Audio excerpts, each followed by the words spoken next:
தாய் தமிழ் உறவுகளுக்கு வணக்கம். மாடு மேய்த்தவர் கலெக்டர் ஆனார்.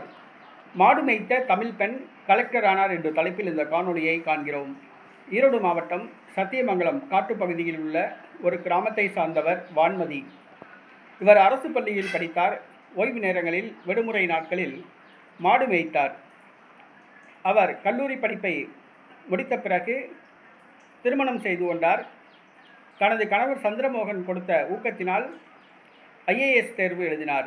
2015ஆம் ஆண்டு 152வது ரேங்க் பெற்றார். தற்பொழுது மகாராஷ்டிரா மாநிலத்தில் வான்மதி கலெக்டராக உள்ளார். மாடு மேய்த்த ஒரு தமிழ் பெண் தற்பொழுது கலெக்டர் ஆகியுள்ளார். இது அனைவருக்கும் ஒரு நல்ல செய்தியாகும். மாணவர்கள் தங்களுடைய கல்லூரி படிப்பை முடித்த பின்பு வேலைக்கு செல்வதை விட இந்த IAS, IPS, UPSC தேர்வு எழுதி கலெக்டர் ஆகலாம், SP ஆகலாம், IFS அதிகாரி ஆகலாம், ICS அதிகாரி ஆகலாம். ஆக பல பதவிகள் உள்ளன.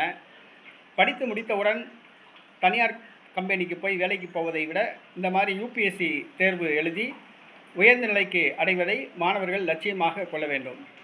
மாடு மேய்த்த ஒரு தமிழ் பெண் வான்மதி தற்பொழுது மகாராஷ்டிரா மாநிலத்தில் கலெக்டராக இருக்காங்க. அவங்களுக்கு நம்முடைய வாழ்த்துக்களை தெரிவித்துக் கொள்வோம்.